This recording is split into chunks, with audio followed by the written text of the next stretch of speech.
todos com a paz do Senhor. Gostaria de fazer uma oração para nós iniciarmos o culto nesta noite. Como está determinado aí pelas autoridades, nós não podemos ter culto presencial.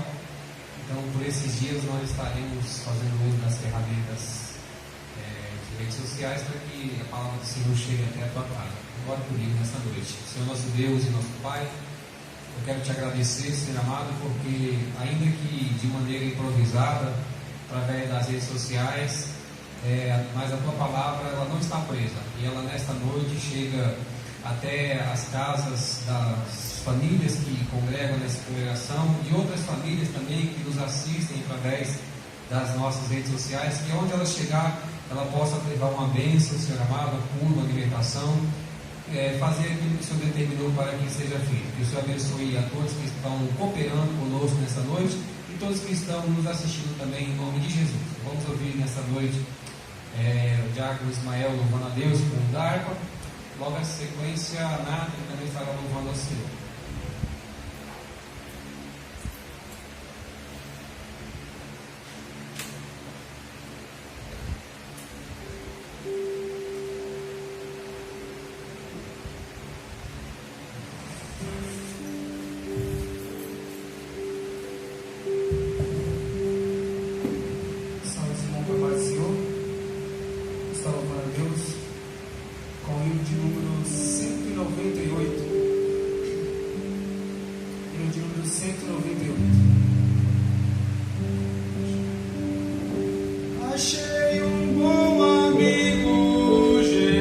Consolador amado,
firme nas promessas do meu Salvador. Cantarei louvores ao meu Criador. Fico na dispensação do seu amor, firme nas promessas de Jesus. Firme, firme nas promessas de Jesus, oh Cristo. Firme, firme.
abençoe Ismael e a Nathalie que tem louvado a Deus nesta noite.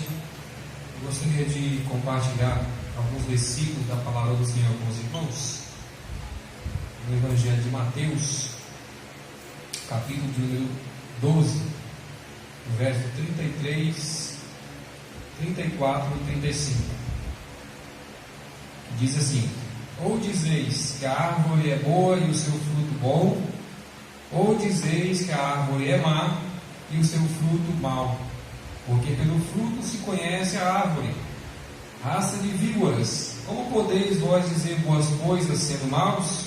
Pois do que há em abundância no coração, disso fala a boca. O homem bom tira boas coisas do seu bom tesouro, e o homem mau do mau tesouro tira as coisas más. Muito bem. Nós temos alguns minutos para meditarmos na palavra do Senhor,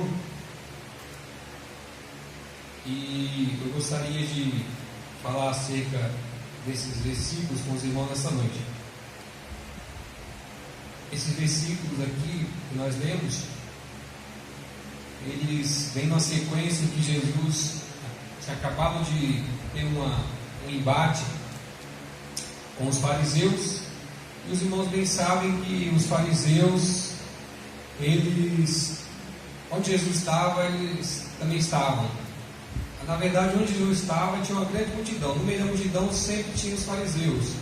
Tinha aquelas pessoas que estavam lá interessadas em ouvir os ensinamentos de Jesus, em busca de uma cura, em busca de um milagre, em busca de uma resposta para a sua vida.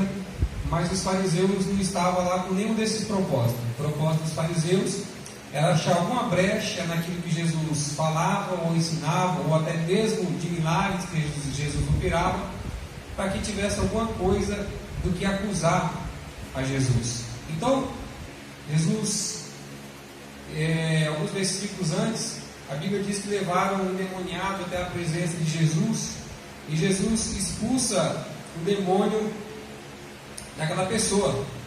A Bíblia diz que era um cego e mudo. Então Jesus expulsou, e houve grande alvoroço no meio do povo, mas de maneira positiva, de maneira que a multidão se admirou e dizia: não é este o filho de Davi? E os fariseus ali presentes se enfureceram com essa situação, e eles fizeram o que toda pessoa medíocre costuma fazer, porque o medíocre ele não atinge nenhuma meta na vida, ele não sai do lugar, ele fica estagnado, ele fracassa em tudo que ele se propõe a fazer. Mas se ele vê alguém se dando um pouco melhor do que ele não fica satisfeito. Então ele parte para aquilo que é mais vil e mais baixo em uma pessoa, que é tentar destruir a reputação de outra, porque eles não achavam brecha em Jesus. Então, como eles não achavam brecha naquilo que Jesus fazia e falava, porque Jesus não tinha que se preocupar com isso, porque Jesus falava a verdade, e quem fala a verdade não tem que ficar se preocupando naquilo que os outros vão pensar ou deixar de pensar. É a verdade, acabou, doa quem doer. Então, falando a verdade, Jesus nunca se preocupou com aquilo que os fariseus iam falar a respeito dele. O que acontece é que depois que Jesus expulsa o demônio daquela pessoa, e que as pessoas começam a observar o ministério de Jesus, começam a glorificar a Deus por conta de Jesus, os fariseus se enfureceram e partiram para o ataque, para tentar manchar ou destruir a reputação de Jesus, porque no embate, no diálogo, eles não tinham como debater com Jesus, porque eles perdiam, porque Jesus falava a verdade, e quem fala a verdade nunca foi vencida pela mentira e nunca será. Então, no embate, no diálogo, na discussão bíblica que fosse, eles perdiam. Então eles partiram para o ataque, para destruir a reputação de Jesus. Qual foi a acusação? Esse Jesus, ele expulsa demônio por Beelzebul, o príncipe dos demônios. Jesus falou: não, como vocês estão falando uma coisa dessa? Porque se eu expulso o demônio por Beelzebul, o príncipe dos demônios, logo o inferno está dividido. E se o inferno está dividido, não subsistirá, porque nenhum reino dividido subsistirá. Então, ao invés deles se alegrarem por conta de uma vida que tinha sido curada, restaurada, a pessoa era cega e muda, não via e não falava. Isso, para uma pessoa honesta, uma pessoa sincera, uma pessoa que gosta de ver o bem dos outros, isso não era motivo de alegria. Mas para os fariseus, que não estavam preocupados com isso, estavam preocupados em achar um defeito na fala de Jesus, no ministério de Jesus, eles estavam preocupados em destruir a imagem, a reputação de Jesus. E ele falou: não, vocês não sabem o que vocês estão falando, porque se alguém quiser saquear o valente, primeiro tem que dominar o valente. Ou seja, para Jesus fazer a obra que ele tinha que fazer, ele tinha que derrotar Satanás. E Satanás estava sendo derrotado naquela ocasião. Então era motivo de quem estivesse ali se alegrar. Mas eles não se alegraram, porque o intuito deles ali não era se alegrar. O intuito deles ali era provocar Jesus de alguma maneira. Então Jesus, no versículo 33 que nós lemos, diz o seguinte: olha, ou dizeis que a árvore é boa e o seu fruto é bom, ou dizeis que a árvore é má e o seu fruto é mau, porque pelo fruto se conhece a árvore. Meus amados, Jesus aqui está fazendo uma comparação. Ele está comparando as árvores com os homens e os frutos dessas árvores com as atitudes dos homens. Então, não pode haver fruto mau numa árvore boa, e nem tampouco vice-versa. O contrário também não pode. Não pode ter fruto bom numa árvore má. O que Jesus estava querendo dizer é o seguinte: olha, o que vocês falam é uma coisa, mas o que vocês fazem é outra. Então, por exemplo, você pode pegar uma árvore qualquer, você pode plantar no seu jardim, e essa árvore, de repente, você pensa que é um pé de morango. Ele pode ter galhos parecidos com os galhos de um pé de morango. Ele pode ter as folhas parecidas com as folhas de um pé de morango. Ele pode ter até flores parecidas com as flores de um pé de morango. Mas se de repente nasce lá uma pera, a conclusão que as pessoas vão chegar é a seguinte: isso não é um pé de morango, isso é um pé de pera, porque produziu pera. Então, não se pode pegar uma pessoa e ter um julgamento assertivo acerca dessa pessoa baseado somente naquilo que ele fala. Porque Jesus estava falando aos fariseus. Eram pessoas que se vestiam como espirituais, se portavam como espirituais, falavam como espirituais, seguiam todos os rituais da lei. Mas Jesus falou que eles eram hipócritas, porque o discurso dele não estava alinhado com aquilo que eles faziam. O que eles falavam não condizia com aquilo que eles faziam, a ponto de Jesus comparar eles com um sepulcro caiado. Por quê? Porque por fora a aparência era tudo perfeito, mas por dentro tinha podridão, escondia a sua podridão interna. Então não se pode, meus amados, esconder. São coisas que com o tempo elas vão ser manifestas. E a árvore, quando é plantada, ela leva um tempo para que dê fruto. Mas cedo ou tarde o fruto vai aparecer e vai denunciar que espécie de árvore é aquela. Então você pode ter no seu jardim uma árvore que você imagina que é um pé de morango, mas o tempo vai mostrar se ele é um pé de morango ou não. Porque se ele não produzir morango, ele não é pé de morango coisa alguma. Então, por exemplo, nós vemos lá no livro de Josué, no capítulo de número 9, que Josué estava vindo de duas vitórias muito importantes. Josué já tinha conquistado, já tinha derrotado a cidade de Jericó e também já havia derrotado a cidade de Ai. Então, todos os moradores daquela região, todos os reis, todos os príncipes ficaram atemorizados, porque eles sabiam que não tinham forças para resistir ao exército de Josué. Então tinha um povo que morava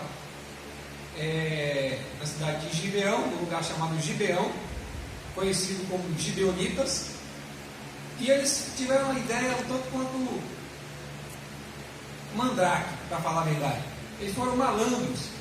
Eles pensaram o seguinte: bom, eles vêm exterminando os vizinhos aqui, então se a gente conseguir enganar Josué, falar que nós somos de uma terra distante e fizer aliança com ele, ele vai ter aliança conosco e não vai nos exterminar. Pois assim eles fizeram. A Bíblia diz que esses homens, os homens daquela cidade, eles se vestiram de roupa velha, sapato velho, levaram para a viagem vinho em odres velhos, levaram nessa viagem pão mofado, bolorado. E quando chegaram diante de Josué, eles chegaram com aquela aparência, com aquele aspecto de quem vinha já há muitos dias de viagem, né? Então tudo que eles fizeram de maneira premeditada, para que Josué acreditasse cegamente que eles não eram daquela região, eles moravam numa região mais distante do que a região ali de Israel. Então eles adotaram essa estratégia, chegaram diante de Josué, contaram lá a mentira, né? Contaram a mentira. E só que Josué, irmãos, ele cometeu um erro, que é o erro de você acreditar nas pessoas sem dar a oportunidade ou dar a chance das pessoas mostrarem quem realmente elas são. Porque se Josué tivesse esperado um pouco mais, a mentira ia cair por terra. Porque, irmãos, mentiroso é mentiroso. Ele não consegue disfarçar por muito tempo. Fofoqueiro é fofoqueiro. E se você der tempo, ele vai cair em contradição. O mentiroso, da mesma maneira. Por que vocês acham que quando a polícia leva um suspeito para interrogar, o interrogatório às vezes vai noite afora? Demora horas e horas e horas. E se acha alguma inconsistência no interrogador, depoimento do suspeito, eles chamam, fazem as mesmas perguntas. Se necessário, chama pela segunda vez, pela terceira vez. Por quê? Porque eles sabem que se for mentira, cedo ou tarde, o mentiroso vai entrar em contradição. Se Josué tivesse esperado um pouquinho mais, ele teria pego os gibeonitas na mentira. Porque o mentiroso não consegue ficar camuflado por muito tempo. Então, por exemplo, tem pessoas que casaram e hoje estão arrependidas. Meu esposo não é nada daquilo que eu imaginava. Porque durante o namoro, durante o noivado era coisa. Casou, se transformou. A culpa é sua. Se você tivesse esperado um pouco mais, ele teria mostrado sua verdadeira face. Porque quem é mau caráter, quem não tem índole, ele não consegue fingir por muito tempo. Ele pode até enganar um dia, 2 dias, 3 dias, pode enganar por alguns meses, mas cedo ou tarde a máscara vai cair. Se Josué tivesse tido esse discernimento, talvez ele não tivesse sido enganado por aqueles homens mau caráter. Então, só que a desculpa de todo mentiroso é que ele não tinha escolha. Eu fui obrigado a mentir, ou mentia ou morria. Mentira, é mentira, porque eles tinham escolha. Primeiro, por que Josué estava exterminando todos os moradores daquela região? Porque foi a ordem de Deus. Porque todos os moradores daquela região eram idólatras, com práticas imorais, que irritavam Deus constantemente. Então Deus estava, através de Israel, trazendo juízo para todas aquelas nações. Então eles tinham escolhas. Se o propósito de Deus em terminar todas aquelas nações era trazer juízo por conta do pecado, eles tinham escolha. Eles podiam se arrepender e se render ao único e verdadeiro Deus, que é o Deus de Israel. Ele tinha essa escolha. E tinha uma segunda escolha, que era lutar que nem homem. Eles tinham essa escolha também, mas eles escolheram o caminho da mentira. Por quê? Porque era mais fácil? Não, porque era só o que eles sabiam fazer. Porque era isso que eles sabiam fazer: mentir e enganar. Então, era uma árvore que os frutos, cedo ou tarde, iam aparecer. Josué não precisava de muito tempo. Cedo ou tarde, os maus frutos daqueles homens que eram maus apareceria. Então, se Josué tivesse esperado um pouquinho mais, não tivesse se precipitado, ele não teria feito aliança com quem não deveria ter sido feito. Então, se nós tivéssemos um pouquinho mais de paciência, não nos precipitássemos em nossas atitudes, em nossas escolhas, talvez nós nos frustraríamos menos com as pessoas. Porque se nós dermos tempo, as pessoas vão mostrar o seu verdadeiro caráter. Isso é uma coisa que com o tempo aparece. Com o tempo vai aparecer. A Bíblia diz que Josué e Caleb, eles foram fiéis a Moisés. E Moisés fez uma promessa que eles herdariam uma parte da terra quando eles conquistassem. E passou-se 45 anos e Moisés morreu. Só que o tempo passou, que Caleb não esqueceu da promessa que havia sido feita a ele. Então ele foi cobrar: olha, passaram 45 anos e hoje eu vim cobrar o que é meu por direito. Porque da mesma maneira que eu fui lá atrás, a minha força para entrar na batalha é a mesma, é o vigor, é o mesmo, não mudou. O que eu estava querendo dizer? O mesmo Caleb de 45 anos atrás é o mesmo que está presente. O tempo não mudou o meu caráter, porque quem tem caráter não muda com o tempo, ele permanece fiel. Caleb foi um homem que permaneceu fiel. Então os gibeonitas, eles tinham escolhas. Eles poderiam ter escolhido, se renderiam e reconheceria Deus como seu único Deus, Deus verdadeiro, ou lutaria como homem, encararia o exército de Josué como homem, como deveria ter sido feito, mas ele escolheu a mentira, porque era o que ele sabia fazer. Então às vezes você fica chocado porque algumas pessoas mentem até quando não há necessidade de mentir, se é que existe a necessidade de mentira. Mas até quando a mentira não é uma opção, as pessoas escolhem mentir. Por quê? Porque é só o que elas sabem fazer. O texto que nós lemos nessa noite é bem claro. A boca fala daquilo que o coração está cheio. Eles mentiram porque é o que estava no coração deles. Porque se no coração deles realmente eles quisessem uma aliança com Moisés, eles teriam sido sinceros. Se eles realmente quisessem fazer uma aliança com Josué, eles não teriam mentido, eles teriam sido sinceros e teriam assumido, arcado com os riscos. Mas eles mentiram porque eles eram mentirosos. Eles eram mentirosos. No coração deles estavam carregados de mentira. Então, a árvore pode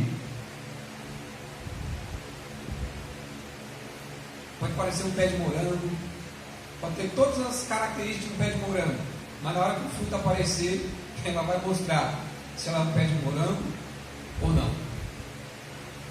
Pode ter cara de coitadinho, e chegar lá com cara de coitadinho, com cara de humilde, mas eles eram mentirosos. Só que, irmãos, a mentira não recompensa. A mentira não traz recompensa para ninguém, nunca trouxe. Nunca trouxe. Eles queriam aliança, porque eles não queriam ser mortos. Eles conseguiram a aliança, na base da mentira. Só que por outro lado, eles não tinham mais liberdade. E agora iam ser servos.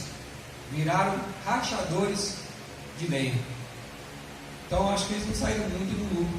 Então a mentira não compensa. A mentira não recompensa ninguém. Ao passo que a verdade sim. A verdade sim. Pois bem, nós vamos um pouquinho mais adiante, em 1 Samuel, lá no capítulo de número 16, a Bíblia diz que o profeta Samuel, ele vai direcionado por Deus na casa de Jessé. E chegando na casa de Jessé, a ordem que Deus tinha dado é que ele fosse, porque dentre os filhos de Jessé, Deus tinha escolhido um para substituir Saul no reino de Israel.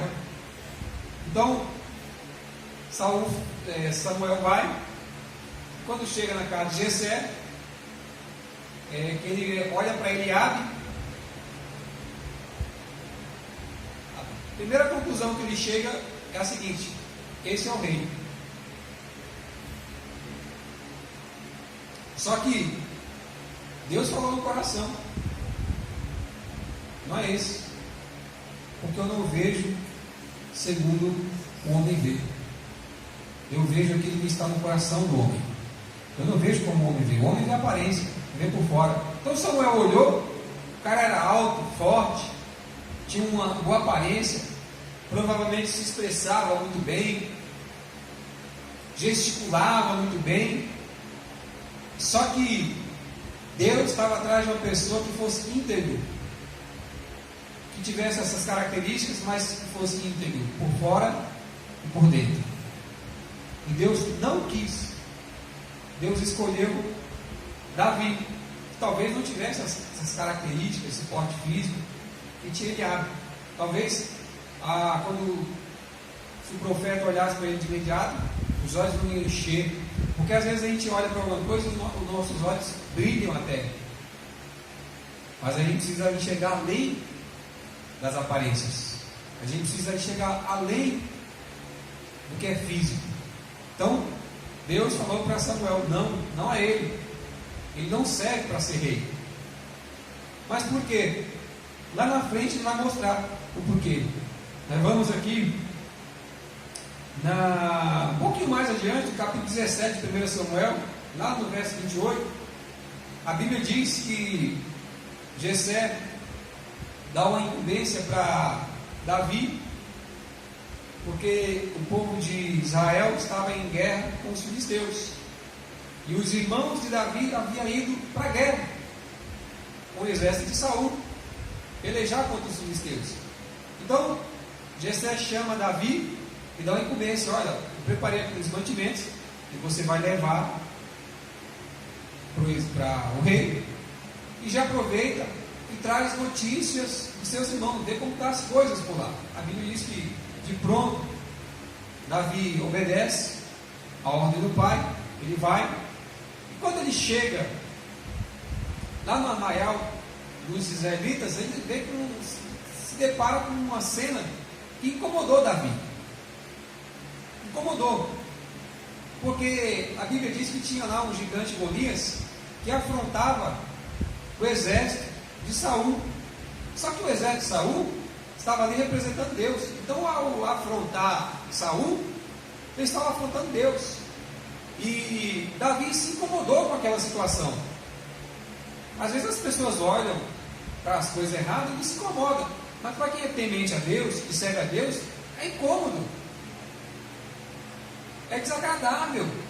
Você vê o nome do Senhor sendo afrontado, você vê o nome do Senhor sendo blasfemado.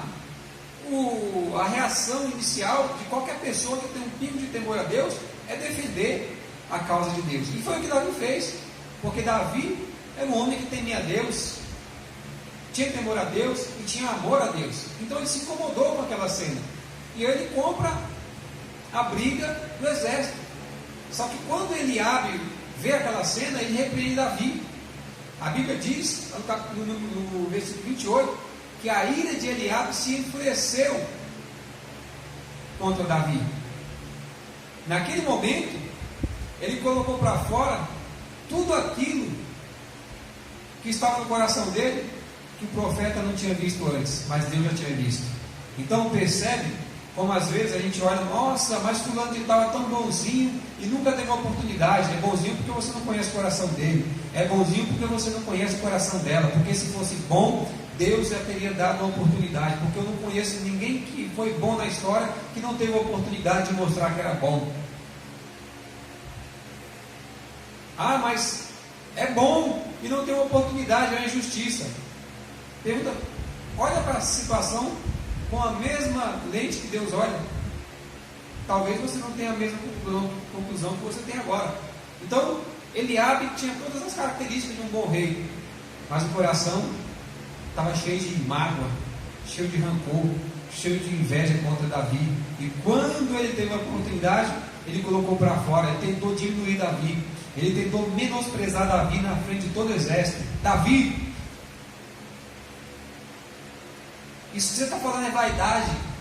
Tentou humilhar ainda mais aí Davi. O que você fez daquelas poucas ovelhas que você toma conta? Então, ele quis tripudiar em cima da situação, mostrou o que estava no coração, o que o profeta não viu, que Deus viu, ele colocou para fora naquele momento, e mostrou o porquê que ele não deveria ter sido escolhido para ser rei, porque ele não tinha condições, o coração dele estava cheio de amargura. A Bíblia diz que dentre os 12 apóstolos que Jesus havia chamado, estava Judas Iscariotes. Ele andou com Jesus no mesmo período que os outros 11. No mesmo período que os outros 11 andaram, ele andou. O mesmo sermão que os outros ouviram, ele também ouviu. O mesmo pão que Jesus compartilhou com os outros 11, compartilhou com ele. Os mesmos milagres que os outros 11 testemunharam, ele também testemunhou. Mas lá na frente, a Bíblia diz que ele vendeu Jesus por 30 moedas de prata. Por quê? Porque a Bíblia diz que o coração de Judas não estava em Deus. O coração de Judas estava no dinheiro. Porque a Bíblia diz que no momento em que aquela mulher pecadora, ela quebra o vaso de alabastro lá, unge os pés de Jesus, ele ficou indignado. Porque a ideia dele era fazer um socialismo com aquele dinheiro, vender aquele perfume que dá aos pobres. Mas o evangelista João vai dizer logo na sequência, ele não tinha preocupação com os pobres, coisas nenhuma. Ele queria que o dinheiro entrasse na bolsa, porque ele era um ladrão, e de vez em quando ele metia a mão na bolsa para roubar o que ali era depositado. Então Judas, ele mostrou que ele não era apóstolo, coisa nenhuma. Apesar de andar no meio dos apóstolos, apesar de ter o mesmo mestre que os apóstolos, apesar de compartilhar dos mesmos momentos que os demais, mas ele não era apóstolo, ele estava ali por dinheiro, ele era um mercenário, e na primeira oportunidade ele traiu Jesus. Na primeira oportunidade que ele teve, ele traiu. Então, não se engane com um discurso bonito, com aparência, com aquilo que é belo, mas dê tempo e as pessoas se mostrarão quem realmente elas são. Dê tempo e as pessoas vão mostrar o seu caráter. A Bíblia diz que existia da descendência de Saul Mefibosete. Mefibosete estava esquecido na terra de Lodebar, e um dia Davi lembrou-se de uma aliança que ele tinha feito com Jonatas, o filho de Saul. Ele havia prometido para o seu amigo, tinha feito uma promessa, e ele lembrou-se dessa promessa. E ele procura um dos seus servos e pergunta o seguinte: olha, ficou alguém ainda da casa de Saul para que eu use de misericórdia, para que eu use de benevolência com essa pessoa? E falaram para ele: olha, tem uma certa pessoa lá em Lodebar, conhecido como Mefibosete, que é da descendência de Saul. Então a Bíblia diz que Davi manda trazer Mefibosete e honra Mefibosete. Olha, a partir de hoje você vai sentar na mesa do rei e vai comer o que o rei come. Só que Mefibosete tinha um servo lá que era muito malandro, e a Bíblia diz que ele enganou a Davi, porque quando Davi está fugindo no momento de guerra, e todos os que eram com Davi foram com Davi, acompanharam Davi, porque é nessas horas que aqueles que são leais se manifestam. Davi estava precisando mais do que nunca da lealdade daqueles que o cercavam, e todos que eram com Davi seguiram. Então Davi sentiu a falta de Mefibosete. O servo dele falou: não, Mefibosete te traiu, mas enganou Davi. Então, aquele que se dizia servo, que estava lá para servir Mefibosete, na primeira oportunidade que ele viu, ele enganou o seu senhor para se apropriar de todas as posses, de todas as fazendas que Mefibosete tinha. Então dê tempo às pessoas. Se você não quiser se frustrar com as pessoas, é só dar tempo. Porque se a pessoa for boa, o tempo vai dizer. E se ela não for boa, o tempo também vai dizer. Tem uns que demoram mais, outros que demoram menos. Cada árvore tem dá fruto na estação própria. Então tem árvores que dão fruto mais rápido. Tem árvores que demoram para o fruto aparecer, mas o fruto aparece. Cedo ou tarde, o fruto aparece. Demora custe o que custar, mas o fruto ele vai aparecer cedo ou tarde. Então dá tempo. Porque, irmãos, Jesus não brinca. E aquilo que ele falou é muito verdade. O homem só fala, a boca só pronuncia, ou só sai de nossa boca aquilo que procede do nosso coração. A boca fala daquilo que tem em abundância em nosso coração. Isso é uma verdade. Isso é uma verdade. E as pessoas precisam de tempo para que isso seja manifesto. Porque Pedro, ele queria dar frutos antes do tempo. Ele queria forçar uma coisa que não existia. Não só ele, mas todos os discípulos.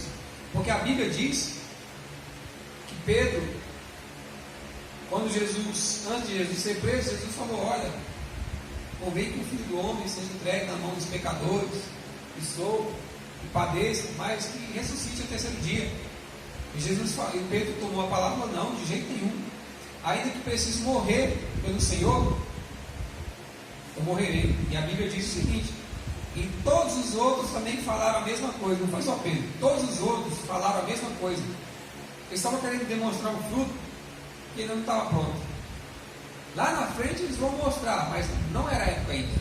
Então tem árvores que demoram um pouco mais, mas que aparece. Cedo ou tarde, esses frutos eles vão aparecer. Porque não tem como você segurar aquilo que está dentro do coração. Cedo ou tarde você vai colocar para fora. A qualquer momento você tem que colocar para fora.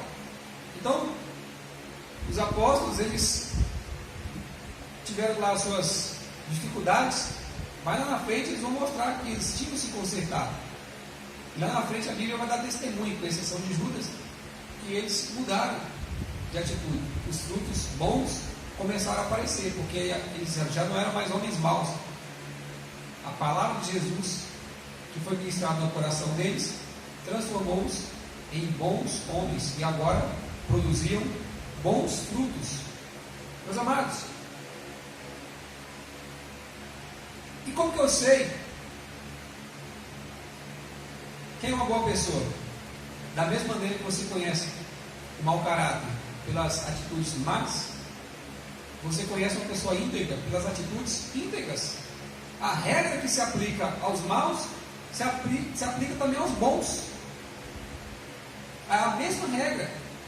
Você conhece uma pessoa má porque as suas atitudes vão ser más. Ainda que ela tenha aparência de boa, mas as atitudes vão aparecer, cedo ou tarde. E os bons? A mesma regra. Você vai aplicar a mesma regra. Se é bom, tem boa conduta. Se é bom, tem bom comportamento. Lá em 1 Coríntios capítulo 2, verso 2, Paulo, eu quero ler com os irmãos aqui. Paulo diz o seguinte: porque nada me propus saber entre vós, senão a Jesus Cristo e este crucificado. Em outras palavras, Paulo estava dizendo o seguinte: o meu assunto, a minha conversa com vocês foi só Jesus. Quando eu estive no meio de vocês, eu só falei de Jesus.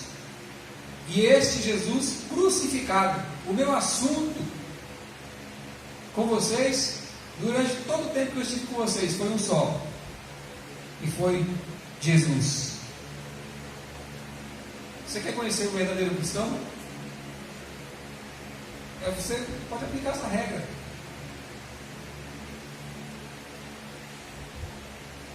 ele fala de Jesus, ele proclama Jesus, ele obedece a Jesus e ele procura se parecer com Jesus.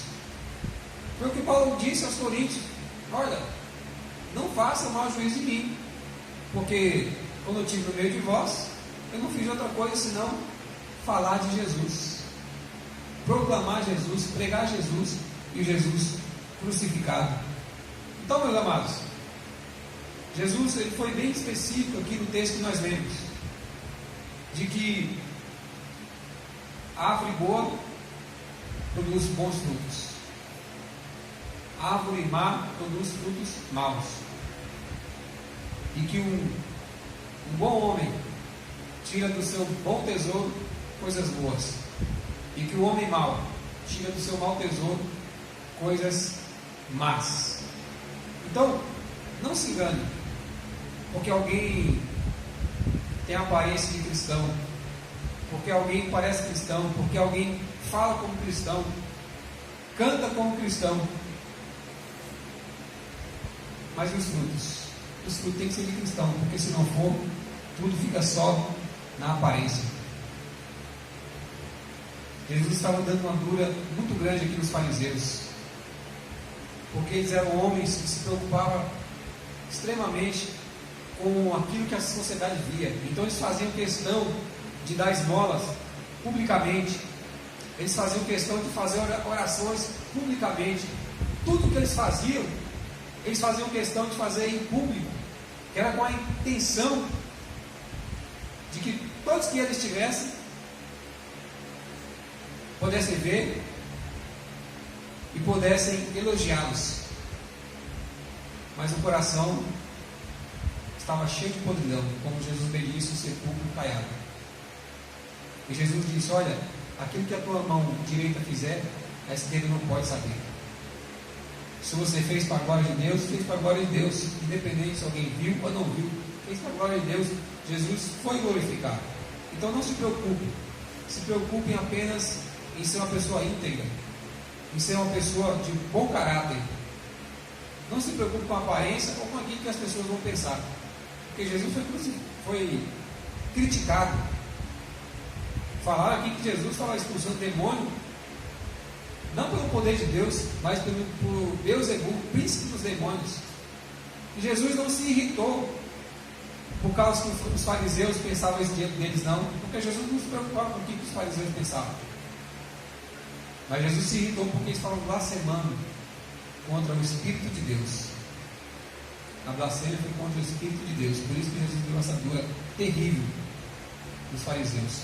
Então que nós possamos, em nome de Jesus, manifestar em nossas vidas bons frutos, que nós possamos de maneira natural, isso acontece de maneira natural, manifestar em nossas vidas bons frutos, que da nossa boca possa proceder somente boas coisas, que da nossa boca possa proceder somente palavras que vão glorificar o nome do Senhor, e sendo isso, palavras que vêm do íntimo do nosso coração, porque se o nosso coração estiver saudável, a nossa boca vai pronunciar coisas saudáveis. Que Deus abençoe a todos, em nome de Jesus. E gostaria de fazer uma oração e encerrar o culto nessa noite, orar por todos que estão precisando, orar para que Deus também trabalhe em favor da igreja, para que a gente possa muito em breve retornar aos nossos cultos presenciais, porque isso é muito importante. A palavra do Senhor chega nas nossas casas através das lives, através das redes sociais, mas a igreja precisa estar unida em comunhão, e só tem comunhão se estivermos juntos. Que Deus abençoe a todos. Eu gostaria de fazer uma oração para nós encerrarmos essa noite. Senhor nosso Deus e nosso Pai, em nome de Jesus eu quero louvá-lo e bendizê-lo, pedir que o Senhor abençoe a cada um que tem trabalhado para que essa mensagem chegue nos lares dos teus servos e servas. Que o Senhor abençoe, Pai querido, a todos que estão ouvindo a Tua palavra nessa noite. Que abençoe também a todos os irmãos que se encontram enfermos, que precisam de uma cura, que precisam de uma bênção das Tuas mãos, aqueles que se encontram, Pai querido, desempregados, que o Senhor possa também abrir uma porta de emprego, para que essa pessoa tenha condições de levar para a sua casa o pão, o sustento para a sua família. Que o Senhor continue livrando o seu povo, guardando de todo mal e dando saúde, Pai. Em nome de Jesus eu te louvo e te agradeço. Muito obrigado e amém.